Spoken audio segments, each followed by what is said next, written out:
Something was there on that damned wall.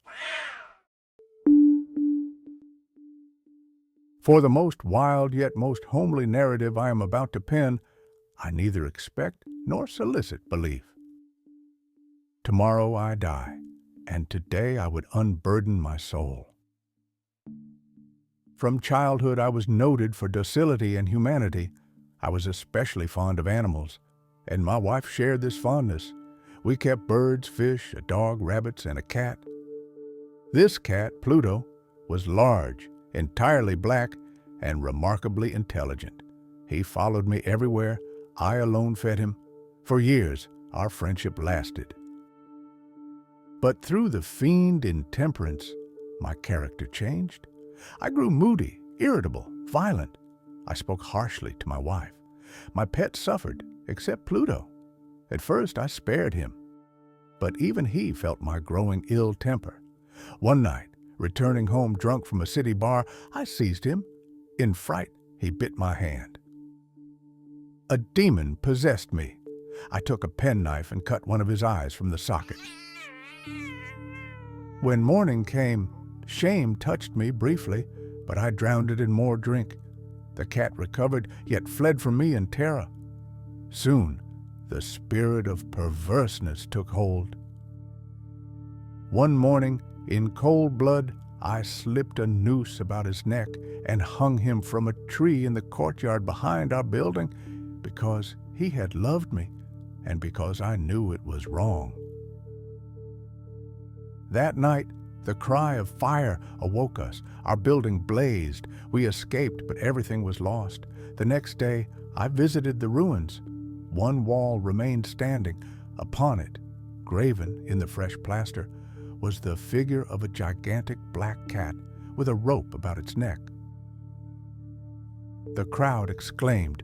I shuddered. The image haunted me. Months passed. Half in remorse, half in need, I searched the dim bars for another cat. One night, I found him. A large black cat, exactly like Pluto, except for one thing, a large white spot upon his breast. He followed me home eagerly and won my wife's heart. But I soon hated him. His affection disgusted me. He followed me constantly, sprang upon my knees, clambered up my clothes.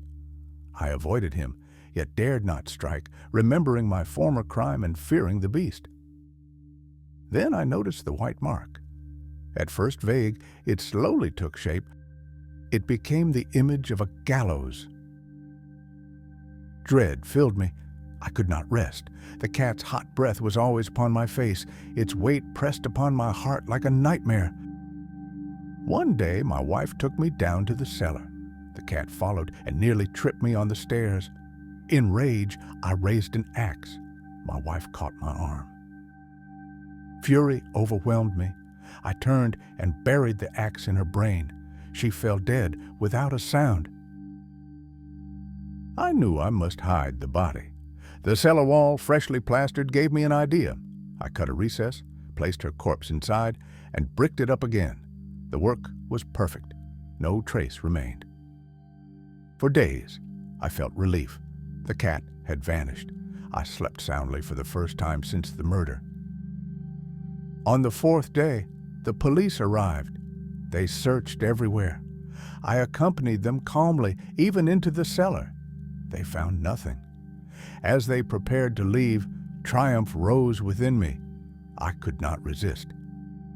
"Gentlemen," I said, "this is a well-constructed house. These walls are solid." And in bravado, I rapped my cane heavily upon the very spot behind which the corpse lay. Instantly, a voice answered from the wall, a muffled cry, swelling into one long, hideous scream, half howl, half triumph, such as might come only from hell. The officers froze. They tore at the bricks. The wall collapsed. There stood the corpse, already decaying, and upon its head sat the black cat, its single eye blazing, its mouth red, uttering that unearthly cry. I had walled the monster up within the tomb.